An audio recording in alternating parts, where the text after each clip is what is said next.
This book I wrote, Blue Jeans in High Places, examines some of the ways that we've been conditioned to think and talk about politics in ways that actually turn us into active participants in our own disempowerment. One of the ways that I talk about this is that we've been trained to think and talk about politics horizontally. We think about who's on the left and who's on the right, who's liberal and conservative, and you know, a magical thing happens if you take that horizontal spectrum that we've been taught to use and you flip it up on its head and you think vertically instead. And instead of thinking who's left and who's right, if you think about who's on the top and who's on the bottom, not just who has the most money, but also who has the most power in our society, who has the least, whose voices are the most magnified and amplified, and whose voices are most muted. When you think about who the royals of American politics are and who are the commoners, a magical thing happens. And let me give you just a very practical example. You take a man living in Clark County, where I grew up in farm country. You know, chances are he's a farmer, because to this day there are almost twice as many cows than people in Clark County. He's probably struggling to make ends meet. Clark County is one of the 5 poorest counties in Wisconsin. He's white.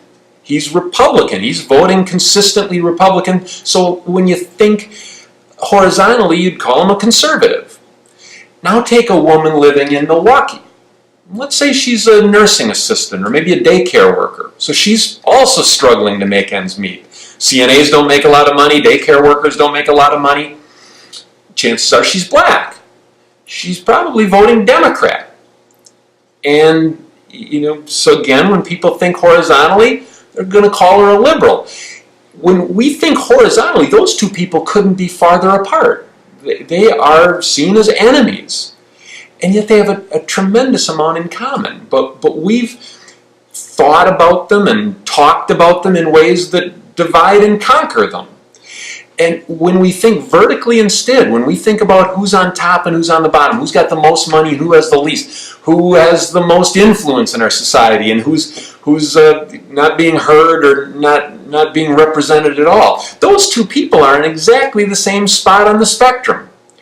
And so just thinking about the language we use and the training that we've undergone and the way we've been taught to think and talk about politics is dividing people needlessly who could and should be united.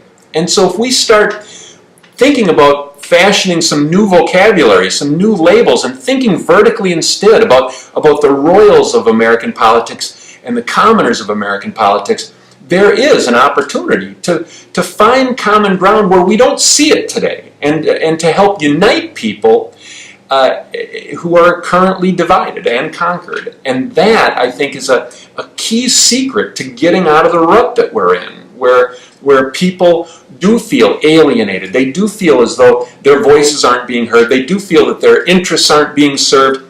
They don't feel that they're being represented. And a part of it is that they're so divided from people who also have good reason to feel exactly the same way. I think looking at politics and thinking and talking about politics vertically instead of horizontally is a way out of that trap. And that's central to the ideas that we're trying to put forward in Blue Jean Nation.